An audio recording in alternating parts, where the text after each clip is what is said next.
안녕하세요. 책 읽어주는 수지입니다. 오늘은 보도 셰퍼의 돈 두 번째 시간입니다. 보도 셰퍼가 말하는 부자가 되는 방법에 대해 오늘 알아보겠습니다. 부자가 되는 것은 기적이 아니다. 변화가 생기는 5단계에 주목하라. 변화는 복잡한 단계와 과정을 거쳐 일어나지만 여기서는 5단계만 언급하려고 한다. 정말로 근본적인 변화가 생기는 것은 이 5단계가 모두 변화할 때만 가능하다. 첫 번째 단계. 당신의 현재 상태를 둘러보자. 온통 만족스럽지 못한 것들 뿐이다. 변화를 위해선 무언가 해야 한다. 두 번째 단계. 이를 붙들고 있는 것만으로 일이 되지 않는다는 것을 깨닫는다. 일을 하되 일을 해결하는 방향으로 해야 한다고 생각한다. 어떻게 해야 더 좋은 결과를 얻을 수 있을까? 고되게 일하는 대신 효과적으로 일을 하려면 어떻게 해야 하나? 라고 자신에게 묻는다. 세 번째 단계. 새로운 기술이 별로 도움이 되지 않는다.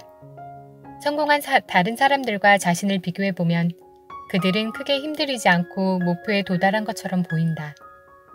기회를 열어줄 영향력 있는 친구들이 필요한 시점이다. 네 번째 단계. 자신을 그리고 다른 사람을 대할 때 기준이 되는 세상을 보는 눈에 문제가 있다. 사람들이 세상을 바라볼 때 끼는 안경은 아름다운 세상을 약육강식의 정글로 바꾸어 놓기도 한다.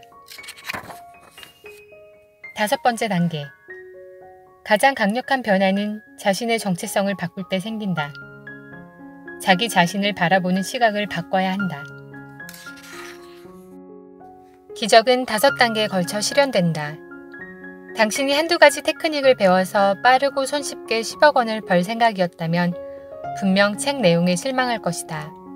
이 책은 전자레인지에 넣어 데우기만 하면 되는 인스턴트 식품이 아니다. 책을 읽는다고 바로 부자가 되는 게 아니란 얘기다. 그렇게 될 수 없는 까닭은 변화가 5단계에 걸쳐 대대적으로 일어나야 하기 때문이다. 당신이 이 5단계를 모두 감안하면서 변화를 시도하면 기적은 실현된다. 기적을 불러일으키기 위해 꼭 해야 하는 것 4가지가 있는데 나는 이것을 끊임없이 배우고 성장하기 위한 4종 경기라고 부른다. 끊임없이 배우고 성장하기 위한 4종 경기는 이제 나의 생활 방식이 되었다. 우리는 더 이상 성장하지 않으면 죽는다. 성장이 곧 삶이다. 끊임없이 배우고 성장하는 것은 자신이 살아있음을 가장 확실하게 느끼는 길이다. 그리고 그것이 바로 당신이 도달할 수 있는 최고의 존재가 되는 길이기도 하다. 제1경기. 책 읽기. 혹시 부자들 집에는 예외 없이 개인 도서관이 있는 것을 눈여겨본 적이 있는가? 이를 어떻게 생각하는가? 부자이기 때문에 도서관을 차릴 만큼 책을 많이 사 모았다고 생각하는가? 아니면 일찍이 그만큼 책을 많이 읽었기 때문에 부자가 되었다고 생각하는가? 어느 현자가 이런 말을 했다. 한 인간은 그가 읽은 책의 총합이다. 왜 책을 읽는 것이 중요할까? 우선 그것이 곧 아이디어로 이어지기 때문이다. 우리가 습득하는 새로운 단어는 모두 새로운 아이디어를 의미한다. 아이디어야말로 돈으로 환산할 수 없는 재산이다. 책 읽기가 중요한 또 다른 이유는 우리의 수입이 우리가 책을 읽는 양에 비례해서 늘어나기 때문이다. 현대에는 책이 곧 생활의 일부이기 때문에 우리는 책 읽기가 더없이 좋은 세상에 살고 있다. 언제는 안 그랬느냐고 생각한다면 그건 큰 오산이다. 당신이 19세기에만 살았어도 자기 책을 한 권도 가져보지 못한 채 세상을 떠날 수도 있었다. 다른 사람이 수년 동안 경험하고 연구한 정수를 단 몇 시간 안에 읽을 수 있다는 건 정말 대단한 행운이다. 우리는 모든 실수를 더 이상 몸소 되풀이할 필요가 없다. 우리에게 필요한 모든 지식이 어딘가에 적혀 있는 것이다. 물론 그것을 찾는 것은 우리의 몫이다. 우리는 정보를 찾아 나서야 한다. 우리에겐 생각과 표현의 자유가 있으며 잘 발달된 인쇄술이 있다. 당신은 이런 기회를 어떻게 이용하겠는가? 당신은 앞서 말한 삶의 5 영역에 관련된 책을 읽고 있는가? 일주일에 2권씩만 책을 읽으면 1년에 100권을 읽게 된다. 7년이면 700권이다. 700권의 책이면 당신을 충분히 변화시킬 거라 생각하지 않는가? 말도 안 된다. 7년 동안 책만 읽고 있으라는 말이냐? 라고 되묻는 사람이 있을지도 모르겠다. 그런 생각을 한다면 맨 먼저 속도법을 배우는 책부터 읽어라. 어차피 시간은 금이다. 3시간만 연습해도 독서 속도를 눈에 띄게 끌어올릴 수 있다. 1분이면 간단하게 1000개의 단어를 읽고 300쪽짜리 책도 2시간이면 읽을 수 있다. 추가로 시간을 절약하는 방법도 있다. 당신이 좋아하고 관심 있어 하는 사람을 만났을 때 잡담으로 시간을 허비하지 말고 그 시간을 이용해라. 그 사람에게 재미있게 읽은 책 2~3권을 말해달라고 해라. 나아가 왜 그 책이 좋았는지 물어라. 당신은 곧 유능한 독자가 전해주는 훌륭한 다이제스트를 공짜로 얻게 된다. 아울러 당신은 자신이 이 책을 직접 읽어야 할지 금방 판단할 수 있게 된다. 이런 식으로 나는 책에 담긴 수많은 보물을 캐낼 수 있었다. 제2경기 자기만의 성공일지 쓰기. 이것은 백지로 된 책이다. 그 내용은 당신이 적어놓는다. 이 책은 오직 당신만을 위한 책이다. 누구나 자신의 성공일지를 매일 기록할 필요가 있다. 그날 당신이 올린 성과를 하나도 빠짐없이 기록해라. 약속을 잘 지켰거나 업무를 성공적으로 완수했거나 다른 사람을 기쁘게 해서 당신이 받은 칭찬과 감사를 모두 기록해라. 우리의 뇌는 유감스럽게도 그리 믿을만하지 못하다.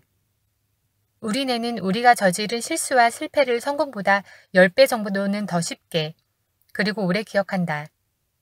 그래서 우리는 자기 자신에 대해 전체적으로 실제보다 훨씬 나쁜 이미지를 갖게 된다. 또 우리의 주변 환경과 우리가 받은 교육은 이런 부정적 경향을 더욱 부채질한다. 어린아이들은 12살이 될 때까지 어른들로부터 된다는 말보다 안 된다는 말을 7배나 더 많이 들으며 자란다고 한다. 또한 모든 언론 매체가 전하는 기사의 최소 80%가 부정적 기사라고도 한다. 따라서 우리는 거기에 대항해 최소한 자기 자신에 대해서만이라도 긍정적으로 보려고 하는 것이 중요하다. 우리는 위대한 사람들이 남겨놓은 일기들을 자주 본다.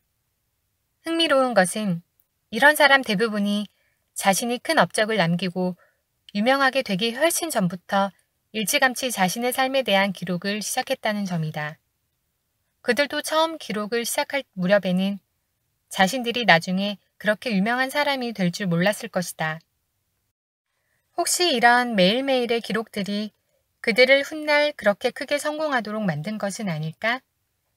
어쨌거나 이런 기록들은 그들의 긍정적인 생각들이 오래 유지되도록 해 주었을 것이다. 자기 자신에 대해 기록하는 것이 중요하다는 사실을 절대 잊지 말아라. 나는 하루 일을 시작하기 전에 나의 성공일지를 기록하며 자신감을 체계적으로 내 속에 불어넣는다.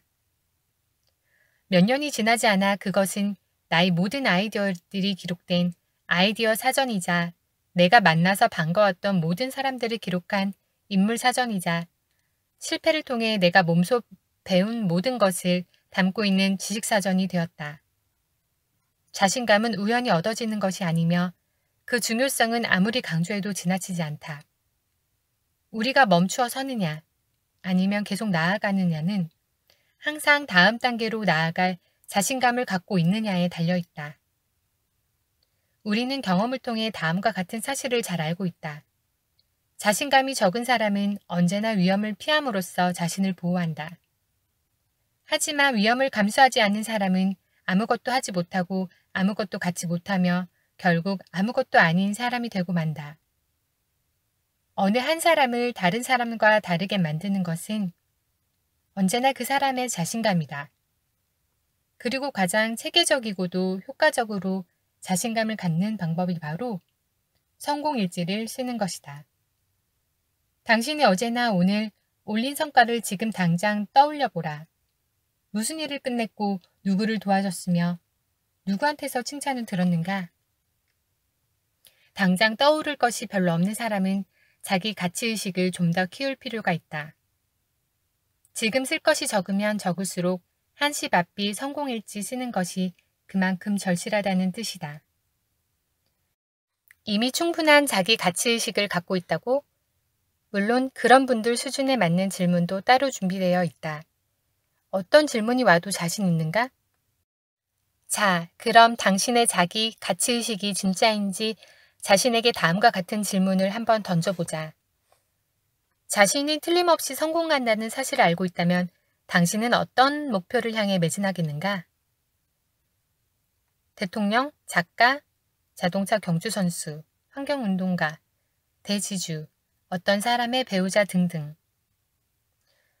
우리는 가끔씩 자신이 편안함에 안주하거나 또는 일종의 자족감 때문에 다음 단계로 결정적인 발걸음을 내딛지 못한다고 생각한다. 그러나 사실은 그렇지 않다. 편안함은 핑계에 불과하며 실제로 우리는 자신의 성공을 믿지 못하는 것이다. 제3경기, 세미나 참석하기. 세미나는 책에 비해 몇 가지 장점이 더 있다. 세미나에서는 듣고 보고 느끼고 체험하는 것을 동시에 할 수 있다. 더 많은 감각을 사용할수록 더 잘 배우는 것은 당연하다. 게다가 강사와 직접 대화를 나눌 수도 있다. 내 경우 아무리 큰 세미나라도 트레이너와 개인적으로 인사하고 사귀는 것은 대부분 가능했다. 뿐만 아니라 세미나에 참여하는 것은 일상 업무에서 완전히 벗어나 일정한 거리를 갖고 자신을 관찰할 수 있는 기회가 된다. 이것은 소위 발상의 전환을 가능하게 한다. 다시 말해, 이를 뒤집어 생각하거나 기발하고 새로운 방향으로 생각할 수 있다. 때때로 우리는 자신의 직감에 더 강하게 끌리기도 한다. 그리고 우리는 생각이 비슷한 여러 사람과 함께 있기 때문에 학습에 더 집중할 수 있다. 이러한 만남은 우리에게 소중한 인적 자원이 되기도 한다. 좋은 세미나는 참가비도 비싸기 때문에 보통 사람들이 참가할 엄두를 내지 못한다. 나는 일찍이 돈이 별로 없던 시절에도 한 해 최소한 4번 정도는 세미나에 참가한다는 원칙을 세웠었다. 때론 이 비용을 감당하기가 어려웠지만 나의 발전이 그만큼 늦어지는 데 따른 손실 비용이 훨씬 크다는 것을 잘 알고 있었다. 자신의 발전을 위한 비용은 일을 소홀히 하는 데 따른 손실 비용에 비하면 아무것도 아니다. 그 사이 나는 아무리 비용이 많이 들어도 그 정도는 아무것도 아닌 것으로 여기게 되었다. 나는 이제 1,500만 원짜리 세미나에 참가한다. 그리고 매번 세미나가 끝나고 2-3달 안에 참가비의 2배 이상을 추가로 벌어들인다. 우리에겐 아직 낯선 일이지만 미국에서는 이미 일반화된 일이다. 미국 회사들은 직원에게 1년에 40일 정도 세미나 참가를 위한 휴가를 준다. 직원이 일하지 않는 이 40일 동안의 비용을 회사가 지불해야 하지만 결코 손해가 아니다. 일본에서는 더 철저하게 이런 제도를 시행한다고 한다. 세미나 사업은 미국에서만 한 해 400조 원이 넘는 시장을 형성한다. 이는 PC 시장의 2배에 이르는 엄청난 규모이다. 우리도 이 발전 대열에서 탈락하지 않도록 주의해야 한다. 제4경기, 모범 찾기. 우리는 태어나는 순간부터 모방을 통해 대부분의 것을 배운다. 또한 우리가 인정하는 것보다 훨씬 더 많이 주변 환경에 영향을 받는다. 어떤 책이나 공부도 우리 자아 형성에 우리 주변 사람들만큼 직접적이고 강한 영향을 주지는 못한다. 주변에 자신보다 더 나은 사람들이 많으면 우리는 발전한다. 반대로 더 못한 사람들에 둘러싸여 있으면 우리는 정체된다. 그럼에도 우리는 이런 사실을 과소평가한다. 자신을 대단히 독자적인 존재로 과대평가하기 때문이다. 나의 최근 상담원은 이에 대해 이런 말을 했다. 개와 한 침대를 써서 얻는 것은 벼룩뿐이다. 이것은 앞으로의 발전에 지대한 영향을 미치는 아주 중요한 문제임에도 사람들이 쉽게 인정하려 하지 않는 경향이 있다. 행운은 기회로 찾아온다. 우리 주변에는 소위 돈복 있는 사람들이 있다. 하지만 이들의 행운을 좀 더 자세히 관찰해보면 그것이 비슷비슷한 준비 과정을 거쳐 얻어진 것임을 알 수 있다. 대개 이런 사람들은 절약하는 법을 배운 사람들이다. 그들은 어느 정도의 금액은 언제든지 동원할 수 있으며 기회가 오면 그것을 잡는 법도 터득하고 있다. 행운은 누구에게나 기회의 형태로 찾아온다. 그런데 어떤 사람들은 행운이 찾아와서 문 두드리는 소리를 전혀 듣지 못한다. 기회를 알아볼 줄 모르기 때문이다. 먹고 사는 문제만으로도 머리가 복잡한 사람은 어렵게 찾아온 기회도 그냥 흘려버린다. 또 어떤 사람들은 기회를 알아차리기는 하지만 결정을 내리지 못하고 모든 것을 뒤로 미루기만 한다. 좋은 기회는 그만큼 빨리 우리를 스쳐간다. 그것은 사람들에게 천천히 음미할 시간을 주지 않는다. 따라서 우리는 그것을 바로 잡아야만 한다. 오직 소수의 사람들만이 기회를 알아본다. 그들은 필요한 자금을 동원할 줄 알며 기회를 바로 낚아챌 줄 안다. 그들은 운이 좋은 사람들이다. 나아가 극소수이긴 하지만 앉아서 기회를 기다리지 않고 스스로 찾아 나서는 사람들도 있다. 그들은 운이 아주 좋은 사람들이다. 행운의 구성 요소는 다음과 같다. 자금을 확보하고 있다. 기회를 알아본다. 빨리 결정하고 곧장 실행한다. 기적은 누구나 만들어낼 수 있다. 사실 부자가 되는 것은 아주 쉽다. 필요한 원칙들을 이해하고 적용하기만 하면 되니까. 당신은 오늘 당장 1시간 정도 책을 읽고 5분 정도 성공일지를 쓸 수 있을 것이다. 석 달에 한 번 정도 세미나에 참가하는 것도 어려운 일은 아닐 것이다. 그리고 성공한 주변 사람들과의 교류에 좀 더 신경을 쓸 수 있을 것이다. 보라, 이런 것들은 전혀 어려운 일이 아니지 않는가? 그럼에도 이것이 그렇게 쉽지 않다. 아주 쉬운 일도 꾸준히 계속하는 것은 절대 쉽지 않기 때문이다. 원칙대로 하는 것과 습관을 바꾸는 것은 둘 다 간단한 일이 아니다. 실제로는 거의 불가능한지도 모른다. 돌아보면 시작만 하고 중간에 흐지부지 끝내버린 일이 얼마나 많은가? 원칙을 지키고 습관을 바꾸는 것은 언제나 새로운 신념과 함께 시작된다. 새로운 확신 없이는 자신의 타성을 바꿀 수 없다. 반대로 새로운 신념으로 무장하면 새로운 습관을 몸에 익히는 것은 아무 문제가 아니다. 기회는 준비하지 않는 사람에게는 오지 않는다. 그리고 모든 준비는 내적인 자세를 가다듬는 것에서부터 시작되어야 한다. 책임은 오직 나 자신한테 있다는 사실을 당신은 정말 믿는가? 모든 책임을 떠맡으려는 자세야말로 기적을 만들어내는 근본이다. 책임을 지는 사람만이 인생을 제대로 살 수 있다. 오늘은 보도 셰퍼가 제안하는 부자가 되는 실질적인 방법에 대해 알아봤습니다. 들어주셔서 감사합니다.